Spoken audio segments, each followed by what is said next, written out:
దాదాపు 16 మంది మంత్రులు ఉన్నారు, ఉండాల్సిందేమో 18 మంది. తర్వాత దీంట్లో అజారుద్దీన్ ఉన్నాడు కదా, అజారుద్దీన్కి జూబ్లీహిల్స్ ఉప ఎన్నికకు సంబంధించినటువంటి సందర్భంలో మినిస్ట్రీ ఇచ్చిర్రు.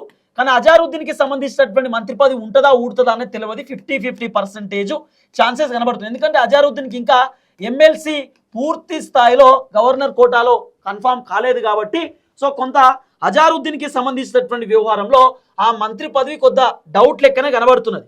అయితే దగ్గర ఇంకా 2 మంత్రి పదవులు ఖాళీగా ఉన్నాయి. రేవంత్ రెడ్డి దగ్గర ఒకటి మున్సిపల్ శాఖ ఖాళీగా ఉన్నది, తర్వాత ఎడ్యుకేషన్ ఖాళీగా ఉన్నది, తర్వాత హోంశాఖ కూడా రేవంత్ రెడ్డి దగ్గరనే ఉన్నది. అజారుద్దీన్కి ఏదో ఒక పదవి ఇవ్వాల్సినటువంటి అవసరం ఉంటుంది, మిగతా అన్ని కూడా ఖాళీగా ఉండేటటువంటి సిచ్యువేషన్స్ ఉన్నాయి. ఇక తర్వాత 2 శాఖలు రేవంత్ రెడ్డి దగ్గర, అంటే దాదాపు 2 మంత్రి పదవులు ఇంకా ఖాళీగా ఉన్నాయి కదా, ఈ 2 పక్కన పెట్టుర్రి, ఇప్పటిదాకా భర్తీ చేయలేదు.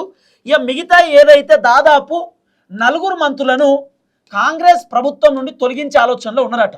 అంటే మంత్రి పదవులు తీసేస్తారట, మంత్రివర్గం నుండి సస్పెండ్ చేస్తారట. ఎవరెవరిని అంటే ఫస్ట్ కొండా సురేఖకు సంబంధించినటువంటి పేరు వినబడతా ఉంది. కొండా సురేఖను మంత్రివర్గం నుండి తొలగిస్తారనేది వినబడుతున్నటువంటి చర్చ. కొండా సురేఖ వరుసగా వివాదాలకు కేర్ ఆఫ్ అడ్రస్ అవుతా ఉంది. ఆమె కాంట్రవర్సీలో బ్రాండ్ అంబాసిడర్ అయిపోయింది.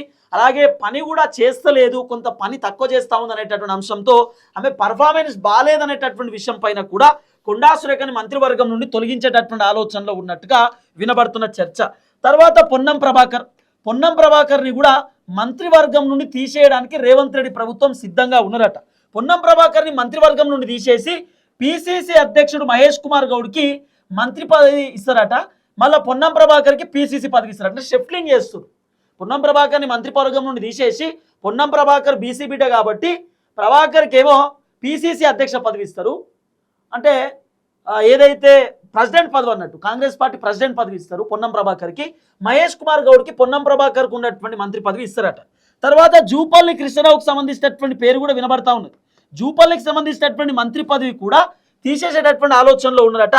జూపల్లి ప్లేస్లో వేరే వాళ్లకు మంత్రి పదవి ఇచ్చేటటువంటి ఆలోచనలో ఉన్నట్టుగా కూడా వినబడుతున్నటువంటి చర్చ.